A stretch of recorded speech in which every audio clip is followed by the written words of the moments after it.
Bismillahirrahmanirrahim. Assalamualaikum warahmatullahi wabarakatuh. Alhamdulillahirabbil alamin. Allahumma sholli ala sayyidina Muhammad wa ala sayyidina Muhammad.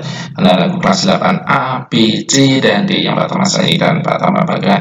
Semoga pada hari ini kalian dan beserta keluarga kalian dalam keadaan sehat walafiat.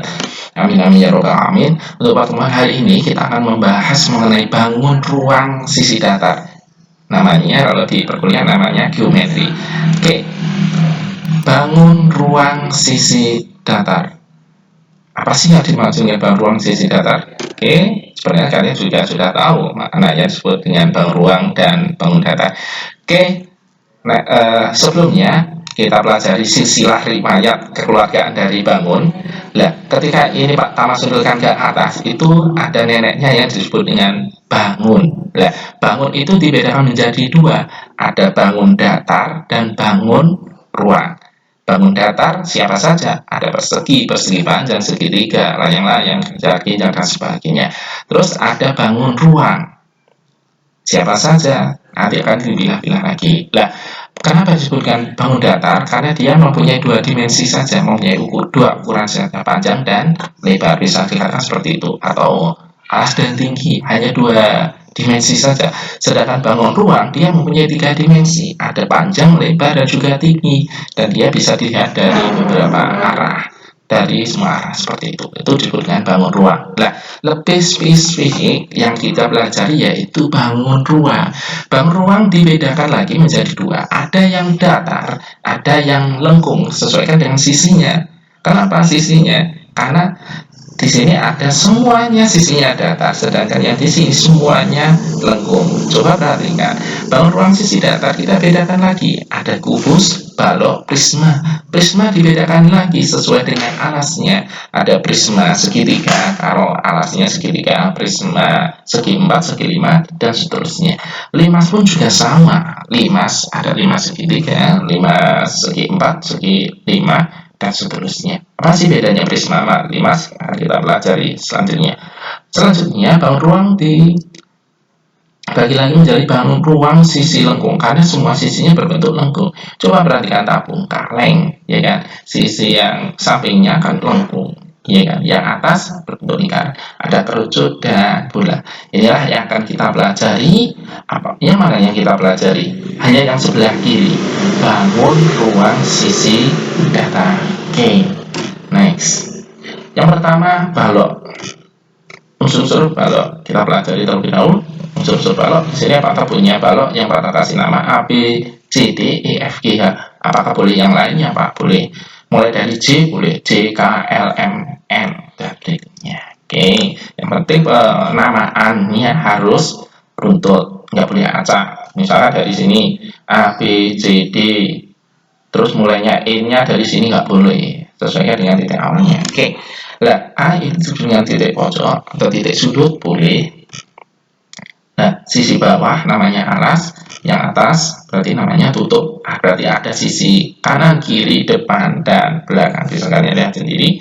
Next, nah Pak Tama ambil ini apa namanya? Ini namanya rusuk. Oke, ketentuannya kesepakatan dari SD ataupun MI, rusuk yang terpanjang disebut dengan panjang, yang lebih pendek namanya lebar, yang vertikal yang berdiri disebut dengan tinggi. Sudah kita sepakati ya dari waktu SD dulu dengan Bapak Ibu guru kalian. Oke, next. Oke, bisa kalian pelajari lagi mengenai unsur-unsur dari balok. Ada titik, ada rusuk, dan juga sisinya. Nah, hubungan ada sisinya, ada yang saling sejajar, ada yang saling berpotongan. Maaf, sudut rusuknya seperti itu. Ada hubungan di antara yang lain. Coba kalian pelajari, bisa kalian baca sendiri. Oke, next. Kak, lanjut. Ada istilah diagonal sisi atau bidang. Ada diagonal ruang, nanti ada bidang diagonal. Ada tiga istilah ini.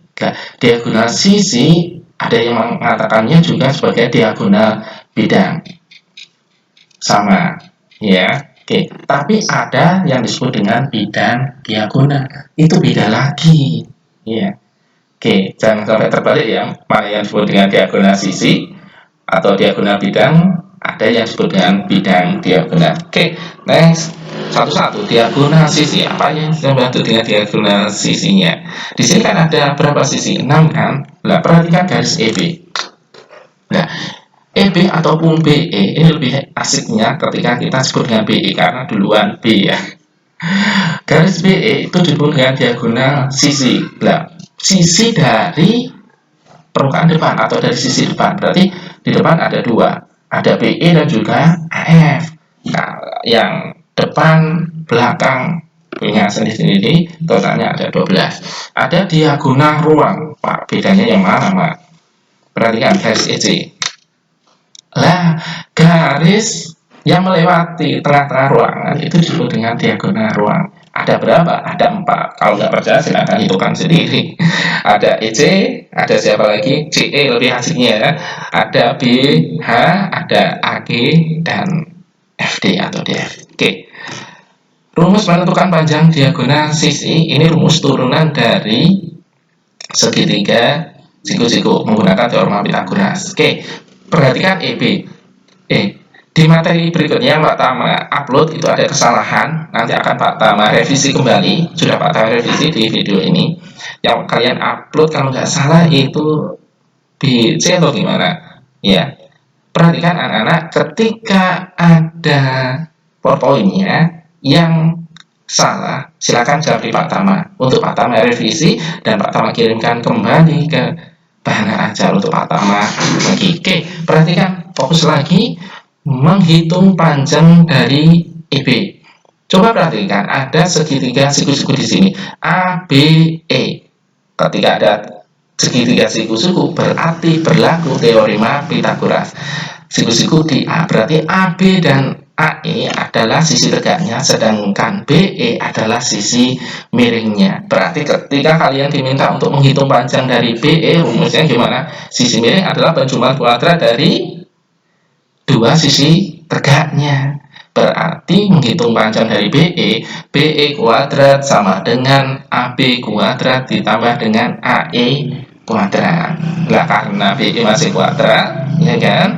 Kuadratnya pindah sisi ke ruang kanan, kuadrat lawannya akar. Berarti untuk menghitung panjang BE atau EB sama dengan akar dari AB kuadrat ditambah dengan AE kuadrat. Berikutnya yang sama, BG. Ketika kita menghitung panjang dari BG, berarti ada dua segitiga siku-siku, satu aja yang kita lihat, BCG, BC dan G. Berarti segitiga siku-siku BCG. Berarti BC dan CG dua sisi tegaknya, sedangkan BG adalah sisi miringnya. Sama lainnya. Ketika nanti ada kesalahan dan presentasi Bapak, silahkan jawab di Pak Tama ya untuk segera Bapak revisi. Oke, nah rumus untuk menghitung diagonal ruang merupakan turunan dari teorema Pythagoras gabungannya. Nah, nanti akan Pak Tama jelaskan lebih spesifik bahwasanya ketika kalian diminta untuk menghitung panjang dari diagonal ruang, rumusnya akar dari P kuadrat ditambah L kuadrat ditambah dengan T kuadrat, panjang kuadrat, lebar kuadrat ditambah tinggi kuadrat. Pak, dapatnya ini dari mana? Pengen tahu? P kuadrat dan L kuadrat, coba perhatikan ketika kita lihat segitiganya A, C, E. A, C, E. A, C, E. Lah, ACE adalah segitiga siku-siku berada di A. AC dan AE adalah dua sisi tegaknya. Berarti untuk menghitungnya kan AC kuadrat, untuk menghitung CE, AC kuadrat dan AE. Lah, AC kuadrat, bagaimana cara menghitung AC? AC itu adalah bagaimana? P kuadrat ditambah L kuadrat. Makanya diagonal ruangnya rumusnya P kuadrat ditambah L kuadrat ditambah T kuadrat. Seperti itu ya. Cukup sekian dulu, nanti akan Pak melanjutkan di video selanjutnya. Terima kasih. Wassalamualaikum warahmatullahi wabarakatuh.